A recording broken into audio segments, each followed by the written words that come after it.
Primero que todo me voy a presentar. Para los que no me conocen, yo soy la ingeniera Marcela Alzate. Yo soy ingeniera de alimentos de Colombia, aunque estuve varios años en Panamá, así que pues conozco bastante del área de Panamá, ¿cierto? Mi especialización pues yo soy ingeniera de alimentos, como les comenté, y estoy especializada sobre todo en sistemas de gestión de calidad, toda la parte de las normas ISO 22000, 17020, bueno, todo lo que va relacionado con alimentos y sistemas de gestión, sobre todo en laboratorios también, ¿cierto? También me especialicé sobre todo en la implementación de sistemas de inocuidad en la industria de alimentos en varias de las empresas de Panamá, sobre todo con lo que son buenas prácticas, procedimientos de limpieza, HACCP, incluyendo todo pues la parte de los prerequisitos. Vamos a comenzar con la parte de la normatividad. En Panamá tenemos pues, hay varias normas sobre control de agua y sobre la parte de los desechos, ¿sí? En la resolución 350, la resolución 350 incluye el reglamento técnico de la IENDE Copaní 39, que es acerca de la descarga de efluentes líquidos directamente a sistemas de recolección de aguas residuales, ¿sí? Que eso sería en el sector de Ciudad de Panamá o sistemas o áreas donde contemos con alcantarillados públicos, ¿sí? Ya también hay otra resolución que incluye la Vigente y Copaní número 35, pero este es ya para áreas un poco más rurales, cuando los afluentes van directamente a cuerpos de agua, ¿cierto?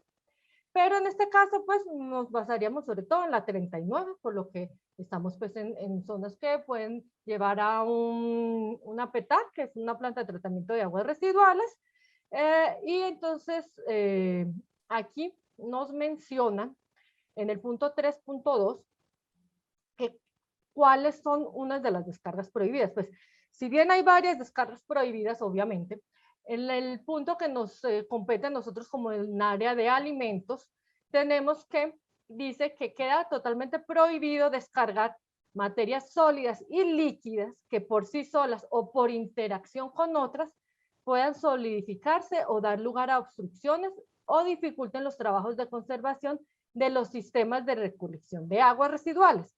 ¿Qué quiere decir esto en este caso? O sea, que por ejemplo, la parte que nos compete en este momento, que son las trampas de grasas, que nosotros no podemos descargar directamente a los sistemas de alcantarillado aguas que tengan residuos de grasas ni de aceites, porque ellos van a solidificarse dentro de las tuberías y van a producir obstrucciones, ¿cierto? Entonces ya aquí dentro de la parte de la IENTE Copaní 39, ya sabemos pues de que se nos prohíbe este tipo de acciones.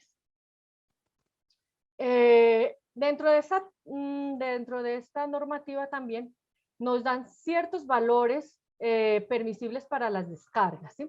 Dentro de estas tenemos, pues, hay bastantes, pero voy a mencionar aquí que es una de las más importantes que nos compete con relación a las trampas de grasa, porque si bien tenemos que tener ciertos tipos de controles dentro de nuestro desagüe, las aguas que nosotros tenemos que descargar tienen que cumplir con esto. El límite máximo de grasas, de aceites y grasas, son de 150 miligramos por litro, ¿sí? Eso quiere decir que nosotros tenemos que cumplir con este requisito para cumplir con la normativa, ¿cierto? También tenemos números de coliformes totales, demanda química de oxígeno, demanda biológica, sólidos suspendidos, sólidos totales. Esto varía dependiendo del tipo de empresa que tengamos, ¿sí? Hay una tabla, denme un segundo, les voy a continuar acá. El reglamento de Yanticopaní 35 era lo que yo les decía, que era a superficies de aguas, de cuerpos de agua directamente, ¿cierto? Como les dije, esto es para el área sobre todo áreas rurales, ¿sí? Tenemos que la Autoridad Nacional del Ambiente, en su resolución 26 del 2002, establece cronogramas para el cumplimiento de la caracterización y adecuación de los reglamentos técnicos para descargas de aguas residuales. Okay. En esta resolución que nos dieron un plazo, ¿cierto? Que el plazo pues ya se cumplió cuando se estaba haciendo la implementación del reglamento técnico. Eso quiere decir que ya todos los que vengan de aquí en adelante tienen que cumplir con esto. Y aquí en este cronograma nos dan, esperen, denme un segundito, yo se los muestro, vamos a compartir aquí. Denme aquí un momento, les voy a mostrar aquí el archivito. Aquí. Tenemos este.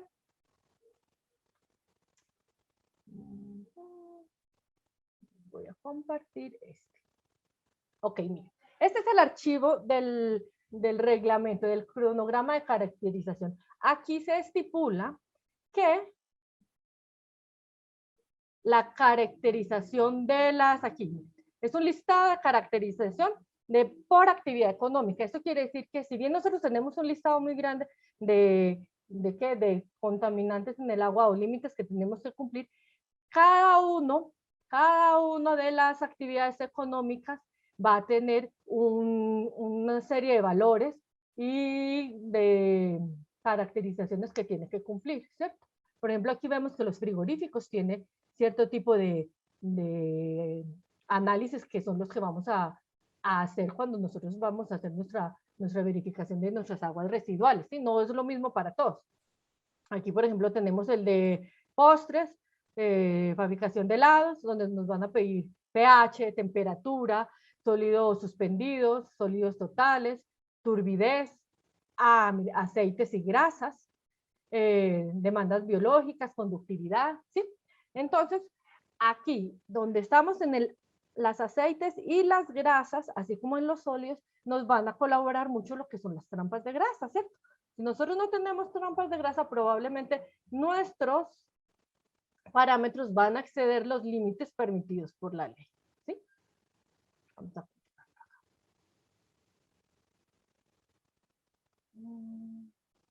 ok. Aparte de eso, también en Panamá contamos con un reglamento técnico para lo que es la disposición final de los lodos. Posteriormente de que nosotros hacemos o instalamos nuestras trampas de grasa, vamos a tener que hacer manejo de los residuos que en ellas se van a salir, ¿cierto? Lo que son los lodos, así como que lo que son las natas, cuando vamos a hacer los mantenimientos, ¿sí? No podemos simplemente ir a depositarlos en la basura directamente, tenemos que cumplir con unos reglamentos, generalmente hay empresas que se dedican o que tienen los permisos para hacer este tipo de funciones. Ok, aquí también tenemos que en el decreto 65 de 1941, donde hablan sobre los establecimientos dedicados a la preparación y manejo de expendio de alimentos, en el capítulo 3, sobre todo en la parte de lo que son hoteles, restaurantes y fondas, indican en su parágrafo, en su artículo 34 y en su parágrafo de que las aguas provenientes de cocina no pueden ir directamente al alcantarillado, sino que tienen que ni a un tanque séptico, sino que tienen que pasar inicialmente por una trampa de grasa. ¿Ok? Bueno, eso es como la parte normativa, eso es lo que nos está, son varios de los requisitos que nos está pidiendo las entidades de control que tenemos que cumplir, ¿cierto? Si bien son bastante generales en su mayoría, exceptuando la parte del cronograma donde sí eran bastante específicos acerca de la caracterización, sí nos indican que tenemos que tener cumplimiento de evitar contaminar pues la parte de lo que son las aguas, o no contaminar, sino ingresar demasiado contaminante a las aguas servidas, porque eso va a conllevar a problemas tanto de alcantarillado como en luego los áreas de las plantas de tratamientos de agua, ¿sí? Una trampa de grasa, o también hay interceptores de grasa, es un receptáculo o para instalar este tipo de trampa debe ser personal.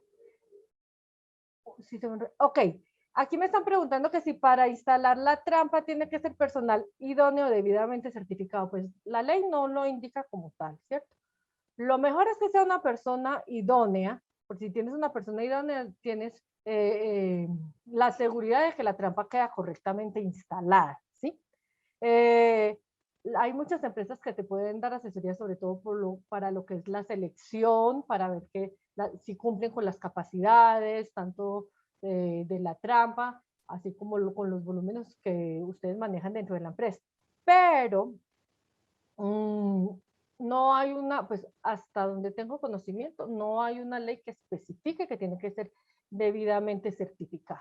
Pero pues sí tiene que tener pues las capacitaciones y un control para que quede correctamente instalada. Bueno. Ok, como les comentaba, la trampa de grasa es un receptáculo, o sea, es un lugar donde tenemos pues un volumen, donde vamos a permitir que genere una separación y recolección de grasas de las aguas residuales, evitando que los materiales ingresen a la red del alcantarillado público. Recuérdense, como les comenté, las trampas de grasa, su función sobre todo es evitar que las grasas y aceites lleguen a la alcantarilla y generen algún tipo de taponamiento. ¿Sí? Aquí. Vamos a hablar un poquito de las grasas, así muy general, ¿cierto? La grasa, ¿qué es? Pues es un término genérico para hablar de diferentes tipos de lípidos, que son, tenemos los monoglicéridos, los diglicéridos, los triglicéridos, no, pues tenemos una cantidad de grasas. Lo que generalmente se conoce como grasa, pues generalmente tiene 3 ácidos grasos que son unidos a una molécula de glicerina y por eso ese es como el más común. Esos son los triglicéridos, ¿cierto? Estos tenemos en forma líquida, que serían los que manejamos como aceites, o en grasas. Pues esto es cuando estamos a temperatura ambiente, ¿cierto? Si se mantienen a temperatura ambiente y se solidifican, se manejarían como grasas. Y si se mantienen en forma líquida, como aceites. ¿Qué pasa con la grasa? Las grasas tienen una densidad inferior al agua. Por eso es que cuando estamos en una mezcla de agua y aceite, el aceite va a tender a flotar, ¿cierto? Eso es importante para el principio de las trampas de grasa, porque todo es por flotación. Ok, vamos a ver aquí.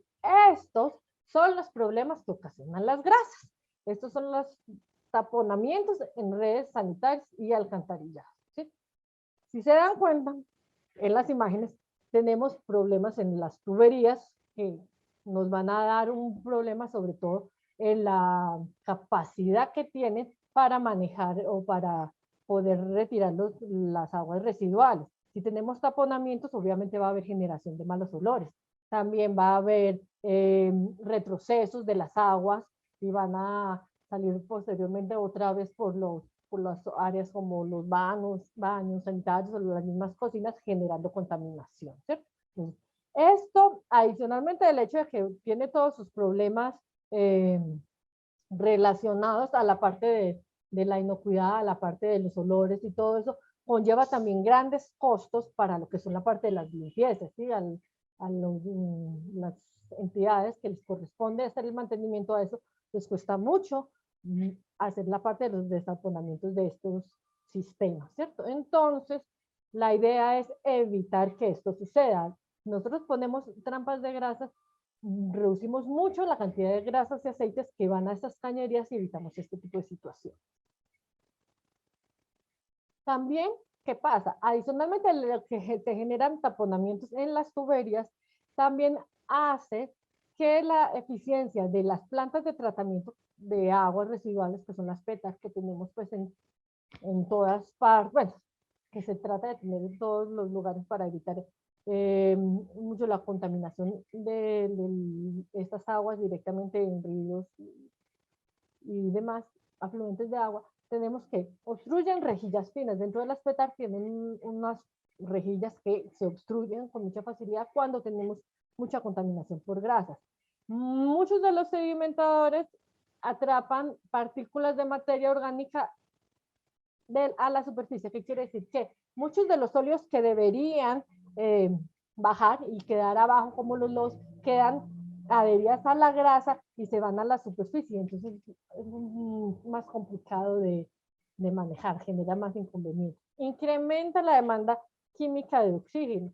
¿Qué pasa? Recuerden que muchos de estos sistemas se manejan por la degradación por las digestiones tanto anaeróbicas como aeróbicas. Entonces, dentro de la digestión aeróbica se necesita la presencia de oxígeno en el agua. Y entonces, la grasa, para que se oxide, requiere mucho oxígeno. Entonces, eso disminuye el oxígeno del agua y evita que muchos de los microorganismos que nos van a colaborar para la parte de tratar estas aguas, pues, afecta su eficiencia. Como se ve ahí también, pues afecta en toda la parte de los procesos microbiológicos, que como les comenté, es parte del procedimiento de tratamiento de agua. Hay un dato que nos indica que la contaminación de aguas y ríos por aceites, se tiene estipulado que 1 litro de aceite contamina 1000 litros de agua. Entonces, por eso es que cuando se menciona de evitar que echará aceites y grasas por los desagües, es para evitar este tipo de cosas, ¿cierto? O sea, la idea es contaminar la menor cantidad, ¿cierto? ¿Qué son las trampas de grasa y aceite? A ver, ya más específicamente, las trampas de grasa son dispositivos que generalmente se utilizan para separar los residuos sólidos y las grasas que bajan por los artefactos de lavado y de preparación de los alimentos, sobre todo en restaurantes, hoteles, negocios de comidas, plantas de producción y en diferentes aplicaciones y procesos industriales. Porque normalmente no se exige, o pues en las normativas, no se exige la implementación de trampas de grasa en lo que son viviendas, ¿sí? En la área de vivienda, por el momento no se incluye lo que son trampas de grasa y aceite, pero sí en cualquier otro tipo de comercio, tanto de alimentos como hoteles, sobre todo lo que son comidas rápidas, cualquier cosa que conlleve la parte del aceite y la grasa dentro de sus residuos, ¿sí? También incluirían talleres y todo eso, pero pues aquí hablando con relación al área de alimentos, pues como les dije, cualquier área de preparación de comida, ¿cierto? Las trampas de grasa retardan el flujo de agua procedente de los desagües, con lo que las grasas y el agua tienen tiempo de separarse. Al separarse las grasas, estas flotan a la superficie mientras que otros sólidos más pesados se depositan en el fondo, para que el resto del agua pase libremente al alcantarillado. La separación de las grasas se presenta por flotación. Tenemos nuestra trampa de grasas, ¿cierto? Calculamos, más adelante vamos a ver cómo se calcula, hay varios métodos para calcularlo, varios métodos sencillos, otros pues muy complicados. Tenemos nuestras trampas. ¿Cuál es realmente el mecanismo? ¿Cómo funcionan las trampas de grasa? Nosotros tenemos una trampa de grasa que tenemos un flujo controlado del agua, ¿sí? Generalmente siempre tenemos que tener dispositivos de control de flujo al ingreso de nuestras trampas de grasa. ¿Para qué? Para que siempre el agua ingrese. ¿Es necesario instalar trampas de grasa en residencias? A ver, como les comenté, aquí nos pregunta Mariela que si es necesario instalar trampas de grasas en residencias, que porque algunos proyectos residenciales lo están contemplando. No estoy, pues, en Panamá, pues realmente aquí, por ejemplo, acá en el área de Colombia en este momento no es obligatorio. No sabría si en Panamá, según las normativas que yo vi, por el momento no es de carácter obligatorio. Sería casi que de carácter voluntario, ¿sí? Sería muy importante instalar trampas de grasa en las partes de vivienda porque se genera mucha grasa en las viviendas, en las cocinas. Normalmente tenemos mucho gasto de aceites y si vamos ya a hacer un conjunto residencial, probablemente el flujo de grasa es mucho más amplio. Sería bueno tenerlo porque con eso colaboramos a los sistemas de alcantarillado y si tenemos un conjunto residencial probablemente vamos a cuidar las alcantarillas o el sistema de alcantarillado de nuestro conjunto residencial, ¿sí? Pero como les comenté, hasta donde sé, no es de carácter obligatorio. Pero sí es algo muy bueno a tener en cuenta y preferiblemente implementar, ¿sí? Les estaba aquí comentando cómo funciona el mecanismo o sea, cómo es que funciona la trampa de grasa. Aquí, la trampa tiene dos funciones. Uno es que por sedimentación, muchos de lo que tenemos o que va al desagüe, muchos de los sólidos van a caer, ¿cierto? Van y quedan en el fondo, ¿sí? Eso va generando un lodito ahí que posteriormente se va a retirar. Y que con eso vamos limpiando el agua. Entonces, en la parte superior, por flotación, va a ir todo el material graso, así como ciertos tipos de espuma, sobre todo de la parte de los lavados, ¿cierto?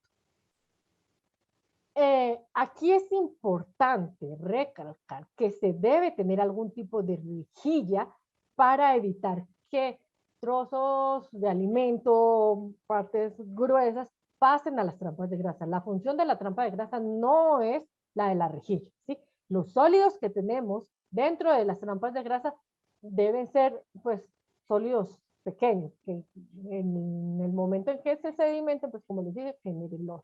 Pero antes de eso debe haber una rejilla para todos los trozos de comida, si tenemos algún tipo de procesador, cualquier sección ahí debe estar retenido antes del ingreso a la trampa de grasa. Tenemos trampas de grasas sencillas, así como tenemos trampas de grasas de varios compartimientos, ¿sí? Aquí, por ejemplo, la que estamos viendo en este momento tiene 3 compartimientos, ¿sí? Por acá, en la sección izquierda, de ustedes pueden ver el tubo de ingreso del agua que viene de nuestros lavados, de nuestros tanques, todo lo que tengamos conectado en nuestra trampa de grasa, ¿cierto? Inicialmente ingresa. Aquí es donde generalmente se van a retener por más tiempo el agua. Aquí va a tener la mayor sedimentación y la mayor cantidad de grasa en suspensión. De aquí pasa a la segunda. En la segunda tiene otro periodo de retención donde casi que el agua sale, como quien dice, en términos como no tan contaminada, ¿sí? Por decirlo. Y la última, en la tercera, posterior, vamos a tener menor cantidad de residuos. Y la última, que es la más pequeñita, que sería nuestra cámara de muestreo, ¿sí? Ahí, en teoría, es donde se tomaría la muestra o que es el agua que va a salir ya directamente al alcantarillado, ¿sí? Aquí es donde nosotros tomamos las muestras cuando vamos a hacer nuestra caracterización de nuestro agua residual, ¿sí? Este es el funcionamiento de una cámara de 2 compartimentos. En una cámara de un compartimento, en esta, por ejemplo, tenemos 3. Aquí donde va ingresando, si se dan cuenta, hay unos que se ven más, con mayores residuos y los compartimentos posteriores van quedando con mejor y eso nos va a dar una idea de qué tanto estamos reteniendo y qué tanto nos está funcionando nuestro sistema. El desengrase es opuesto al desarenador. ¿Qué quiere decir? Pues la sedimentación es porque tiene una densidad mayor, baja, y en cambio las grasas y aceites porque lo que tiene una densidad menor, entonces pues sube.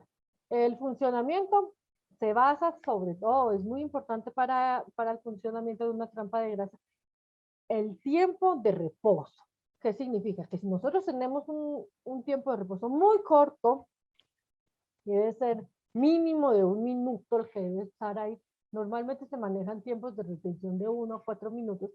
Eso quiere decir que es el tiempo que permanece el agua dentro de nuestra trampa de grasa antes de salir allá al área del alcantarillado. El tiempo de reposo es muy importante porque recuerden que si nosotros tenemos un agua en movimiento, probablemente la grasa no va a tener suficiente tiempo para generar la flotación y entonces se nos va a ir arrastrada, ¿sí? Si bien el tiempo pues realmente es relativamente corto de 1 minuto, lo mínimo, eso permite que la grasa suba, ¿cierto? También es importante tener en consideración la temperatura del agua, ¿sí? No debemos usar aguas muy calientes, pues si bien es muy bueno en el momento en que nosotros estamos haciendo la limpieza, es inconveniente en estos puntos como la trampa de grasa. ¿Por qué? Porque esto nos va a afectar en la parte de la flotación del agua. ¿Cómo es el mantenimiento de dicha trampa? Bueno, el mantenimiento de las trampas lo vamos a ver más adelante, ¿sí? En la presentación. La presentación incluye tanto cómo funcionan, como cómo se pueden calcular y posteriormente, de último, vamos a ver cómo son los procedimientos de mantenimiento, ¿sí? Así que no vamos a mencionarlo aquí, por lo que nos estaríamos adelantando un poquito. ¿Listo? Por ejemplo, esos son las trampas de grasa, ¿sí? Si ya tenemos un sistema, por ejemplo, más grande, como son las PETAC, que son las plantas de tratamiento, en estos que hacen, introducen normalmente o habitualmente burbujas de aire, porque estas burbujas se pegan o se adhieren a las partículas de grasa y hace que floten con mayor rapidez. ¿Sí? Eso no lo tenemos en el caso de nuestras trampas de grasa. Las trampas de grasa generalmente son mucho más pequeñas, son más puntuales dentro de nuestros establecimientos, entonces, pues aquí lo que necesitamos son más que todo con relación a los tiempos de espera y la temperatura, ¿cierto? Esta es otro tipo de trampa de grasa, esto es una trampa de grasa básica.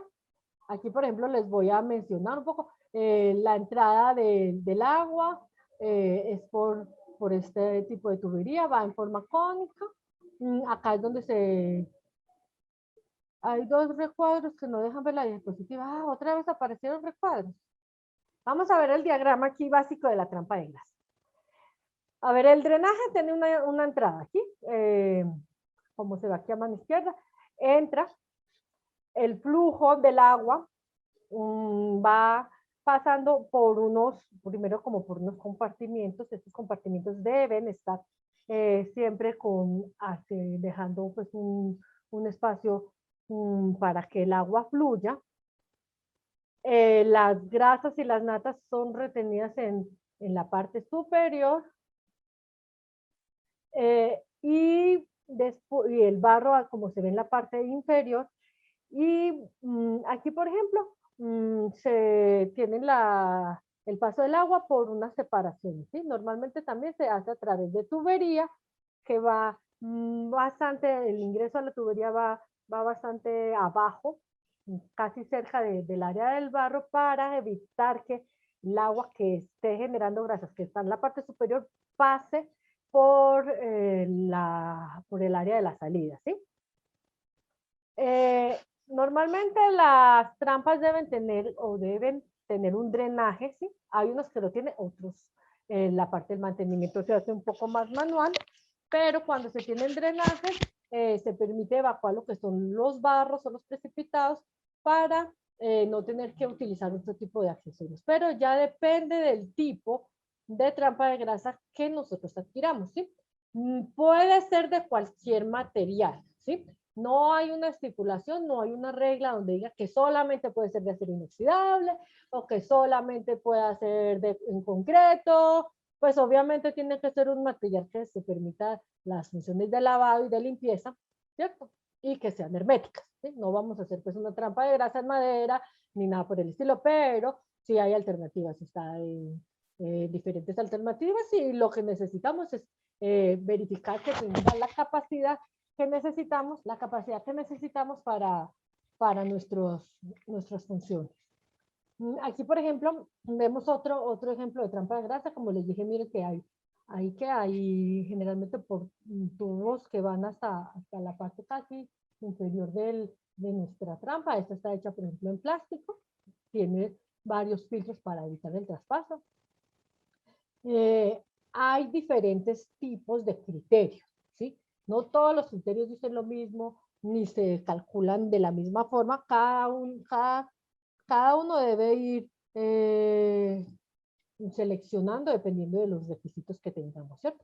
Pero hay varias recomendaciones donde dicen que debe tener un volumen entre 95 y 100 mínimo para garantizar un tiempo de permanencia del agua para lograr la separación efectiva de grasas y residuos sólidos. Esto quiere decir que si la tenemos más pequeña, si tenemos muy pequeña la trampa de grasa, ¿qué pasa? No tenemos el suficiente tiempo para que genere la flotación de la grasa.